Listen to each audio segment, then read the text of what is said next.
Welcome to Now College, where we talk about the college experience. I'm your host, Amma, and I want to thank you all for listening, and I want to thank you for being here.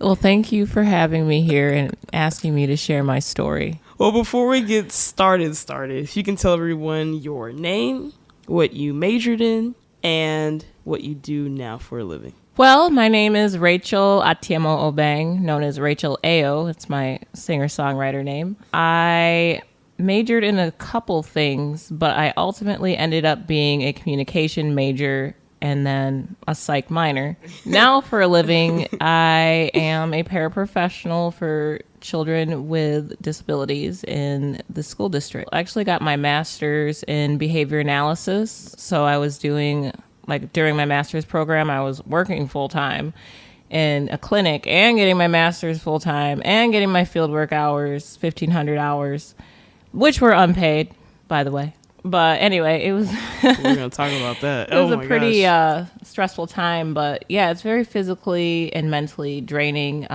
My job was to work with children diagnosed with autism spectrum disorder and to give them applied behavior analysis therapy, which is, it's mentally tasking as well as physically tasking because we have really little ones, so you have to stay mentally engaged with them to keep them engaged for a 3-hour session, while teaching them like communication skills, verbal skills, while also teaching them everyday life skills. It's very rewarding, but yeah, it's definitely physically and mentally tasking. And I kind of transitioned to this role as a paraprofessional recently after the pandemic because there were a lot of work from home jobs in that profession. And it's actually where I started working with children with special needs, was in that school environment as a paraprofessional. I was going to ask you, did you have any success stories? Yeah, I've gotten to see several of my clients transition to, mainstream school, and it's been really cool to see them grow in the process of therapy. It happens pretty quickly because the brain is developing at that young age, so they learn very quickly.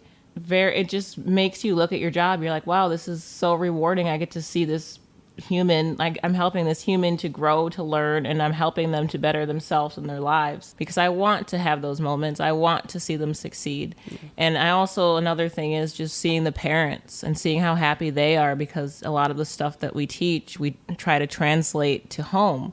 Just to see the progress within the home environment and the parents are happy and they express that to you. And it's so touching when they're like, thank you so much. Yeah. You really helped our child, to grow. And it's really helped our family too, to become closer. That just really touches me. Well, let's take it back a little bit to your younger self. Oh boy. From K through 12, what kind of student were you? And that can mean anything. Academically, emotionally, socially. I guess I can break it down too. Okay. Academically, I wasn't the best student, but I was not the worst. I always struggled with math. And I actually was, this is something that we figured out in middle school maybe, or late elementary school. So I was actually tested.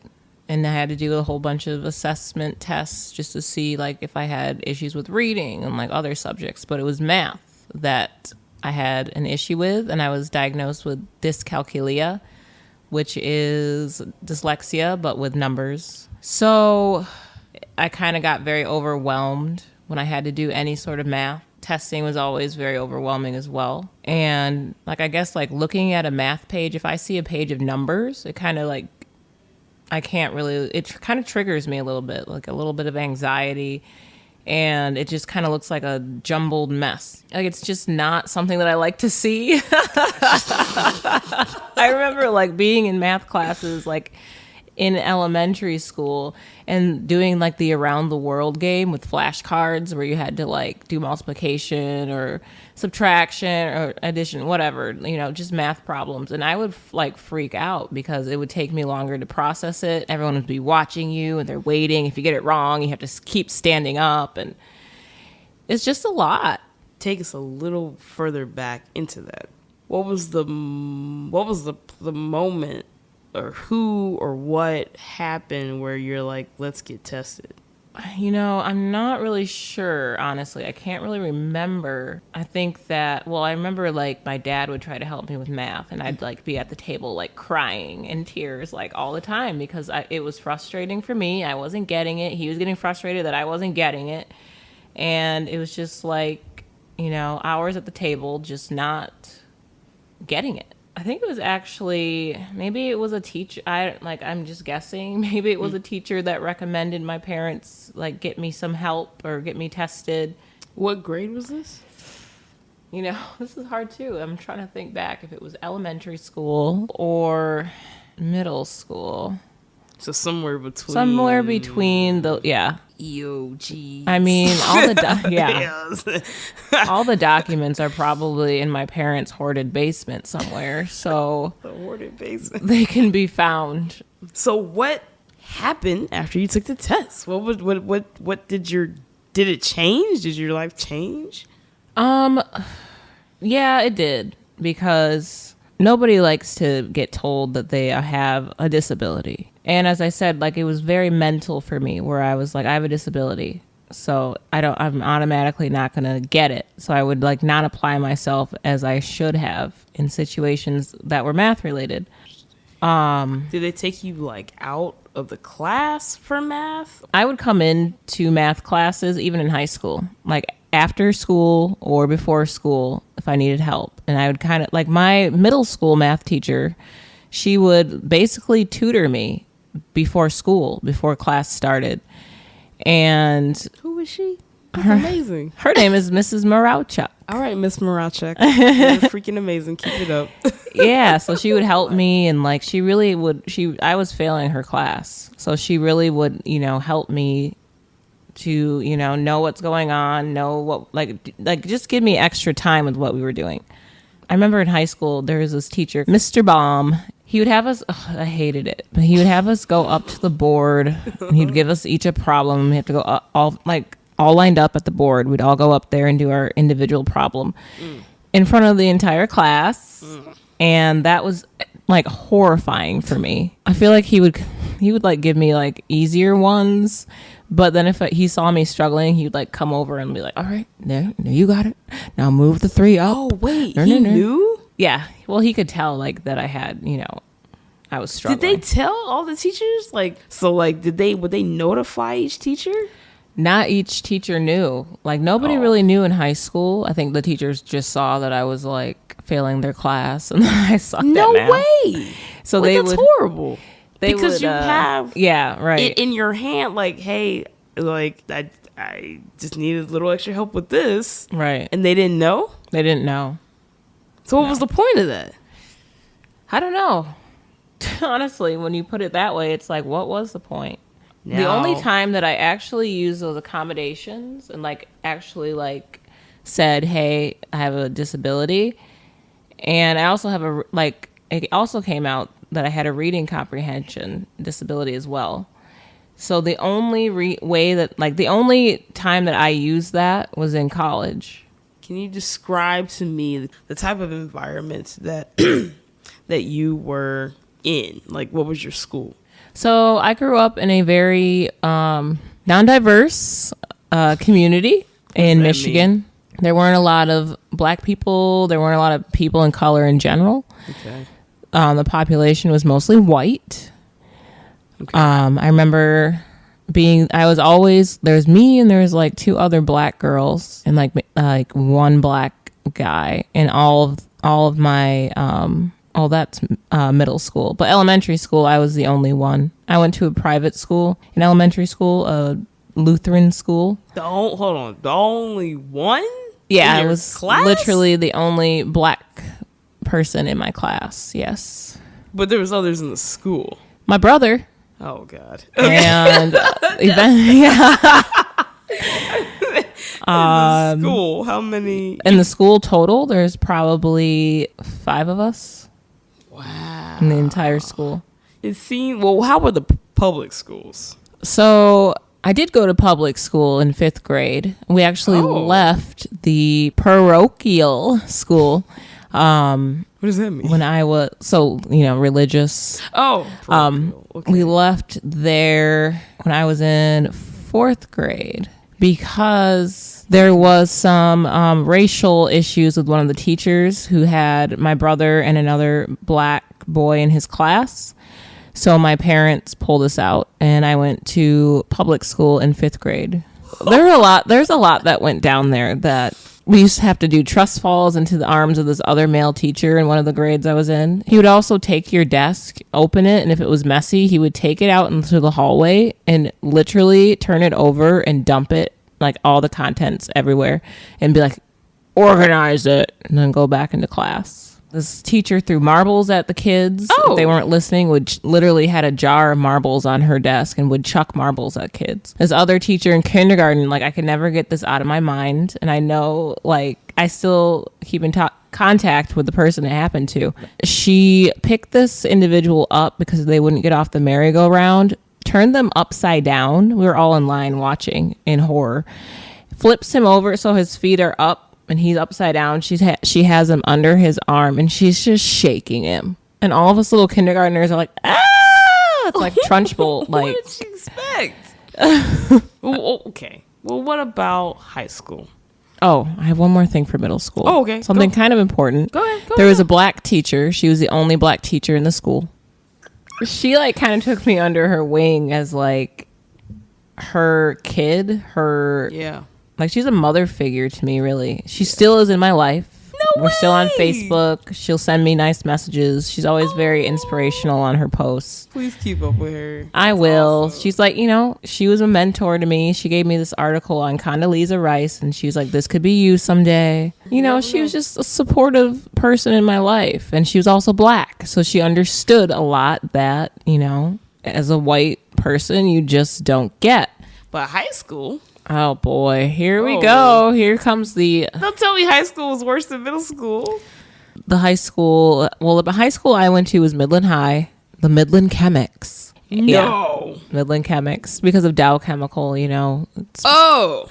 Midland is the birthplace of Dow Chemical Company. So, like, they named the high school the Midland Chemics. It's so, like, whatever. Then there were the Dow High Chargers. Those were the rival school. And surprisingly, they said that Dow High, was the rich school. All the rich kids would go there, blah, blah, blah. But Dow High actually had more of a diverse campus than Midland High did, which is interesting, You went to Midland High. And I went to Midland High. The Chemics. Yep. Please describe your mascot before we move on. So the mascot is an atom, and it has a... Oh my gosh. I don't believe you. Please, look it up. Google stop. it. It has a M in the middle of it, and our colors are blue and gold. Okay. You see Those it? are cool. You find it? Yep. Oh my gosh. What in the world? No joke. Oh, There God. it is. Here's the atom.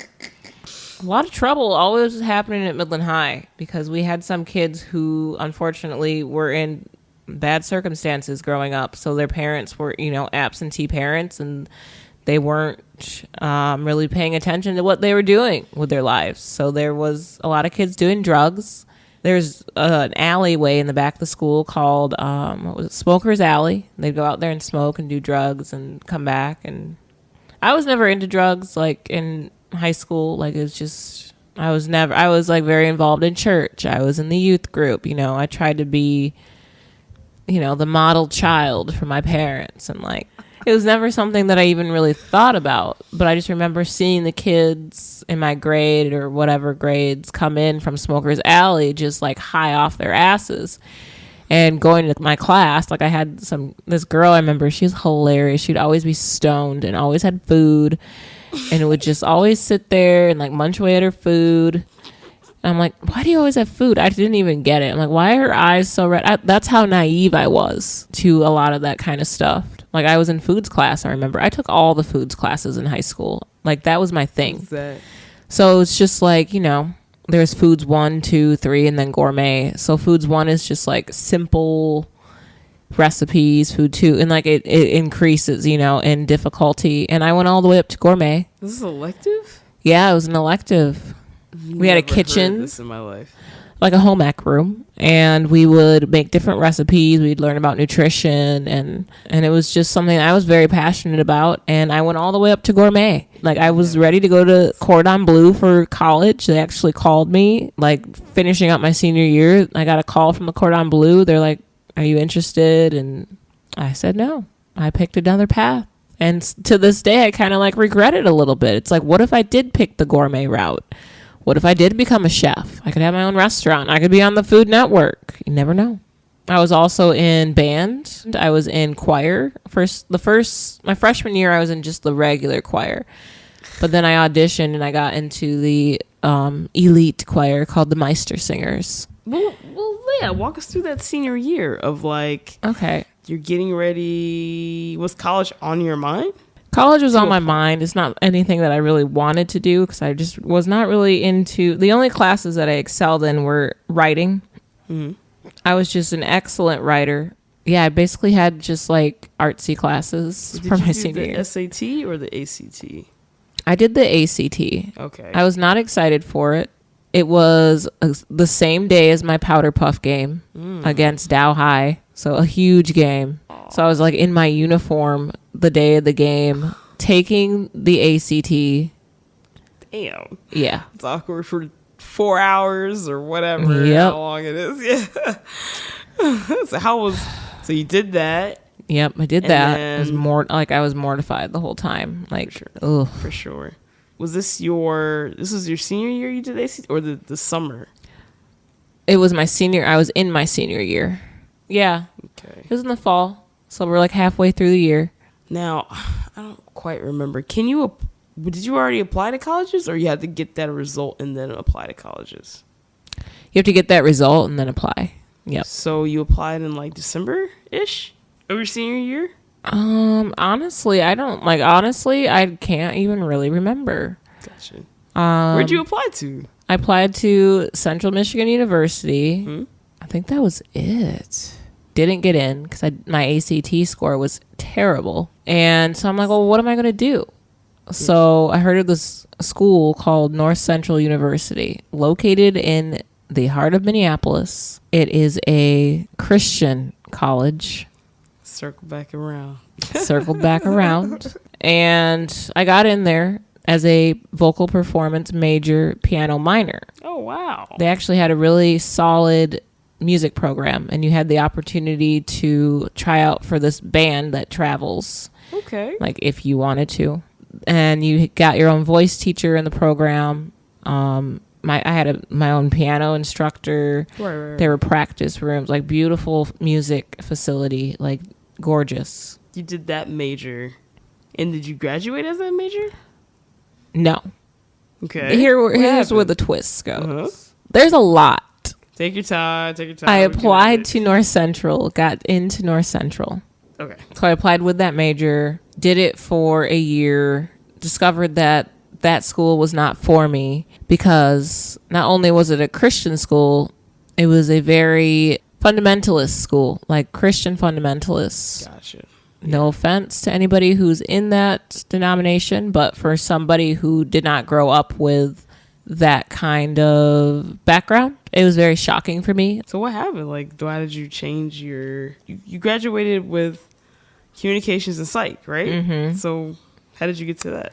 So I decided to move schools, and I decided to go, like, I remember my parents were picking me up. Everyone was crying. All my friends were crying because I wasn't coming back. And I looked up, and I saw this billboard for Augsburg College. I'm like, what's that? I'm like, ooh, can we go visit that today before we head home? So we went to Augsburg College, and I toured. It was beautiful, beautiful campus. I kind of fell in love with it that day. I'm like, I want to go here. But it was also a Christian college. It was Lutheran. Going back to Lutheran. Oh, snap. Yep. Let's go back to Lutheran. But I ended up going there, and I had a blast. Like, I don't know. I just kind of like settled. I was in the right place. I settled in like really easily. It was an interesting college experience. At that point, I was majoring in communication. I don't know if there's an S. Everyone's always like, there's no S. So communication. And then minoring in music. I actually decided not to go on with music because theory was a big factor of why I did not. So you have communications. Yep. K-Shun. And and you were doing music, but you stopped that. And that's when you picked up psych? So the psych doesn't come in quite yet. Okay. I actually got into this program, and it was a Christian affiliated community on Martha's Vineyard called the Contemporary Music Center, and did that study abroad program where I was an artist, and so I was writing a lot of songs, writing a lot of music, performing every week, and it was a great experience. I came back to Augsburg, and I'm like, I don't really want to be here anymore. My roommates had all moved out. Everyone was like, we're done. We're leaving. Like, they'd moved to different colleges. A lot of people were just like fed up with the whole idea of being there. And we all kind of just dispersed and went to different directions. After I came back from the Contemporary Music Center, it just was not the same. So I left, went home, took a little time off of college, got into working as a substitute for children with special needs. That's how it all began with my career. I decided to go to the community college called Delta College, which is about 30 minutes away from Midland. So, I would commute back and forth, and I still didn't really know what I wanted to do. And at this point, I decided, well, whatever, I'll just get, an arts degree. Did some of those transfer over, so you didn't really have to start over? Okay. So that's when you did communications and psych. Not yet with the psych. Okay. So I took a social work class, though. Okay. And that kind of got me into the realm of wanting to do psychology. I transferred from there to Eastern Michigan University. Okay. Back to a university. Why? I got my well, the thing is, they have this program that's called the 3-in-1. So if you do certain classes that are on their roster, you can transfer. You can do 3 years in the college and then transfer and do 1 year at a university and then get a bachelor's. That's what I did. I took the classes that I needed to take at Delta in order to transfer to do my 1 year at university. Could you have done it at any other university? There are a list. Delta. Like the 3-in-1 program. There's a list of different universities you can do it for. And I decided to go to Eastern because it was farther away from Midland and closer to Detroit. Yeah. And okay. All right. So 3-in-1. Yep, 3-in-1. Pass the hard math test, pass the hard science class. That's when I decided that I wanted to minor in psychology. Your last year? Yes. Oh my God. Well, out of all that time in college, I'm gonna go back from Eastern, Delta. Oh, it goes back further. So there's North Central, Augsburg, that's right. Delta, then Eastern. Out of those classes, what was the hardest class? I think collectively, musical theory. What specifically? Was it the class itself or the teacher or? I would say for some of the classes, it was the teacher because the way that they would explain things, I was not getting. On the flip side, what was the easiest class? You were like, man, I wish all these courses were like this.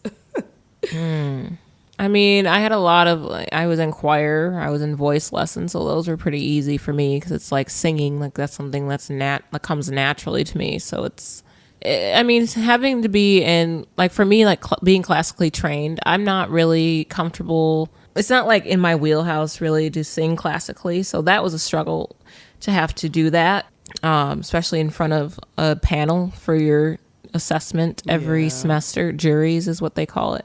After all that you said now. Oh, boy. Oh, my neck. After all that looking back, what would you tell your younger self? I would say, don't give up. Don't let people diminish your shine. Always be yourself, no matter what. It's okay to not understand something, and it's okay to have extra help and to ask for that help. It doesn't make you any less smart. It doesn't make you any less valuable. Thank you. Yeah. Well, I have a little spot for shameless plug. And if you can just, tell everyone where to find you. Myself, my information. Info. If you would like to follow me on Instagram, my Instagram is at rachelao.official. You can also follow me on TikTok if you wish to. I just post a lot of my music on there. Same handle at rachelao.official. I also have a YouTube, which I don't really use that much. But if you go to if you go to my Instagram, there's a link in my bio that you can see all my stuff, see my bio, my backgrounds. I'm going to be recording my EP this month, and I'm really excited about it. Yeah, with We Dope. And there's another plug. And Episode 5. Go check it out. And before I leave you all today, research your own experiences, absorb what is useful, reject what is useless, and add what is specifically your own. Bruce Lee. That's awesome. Namaste, everybody.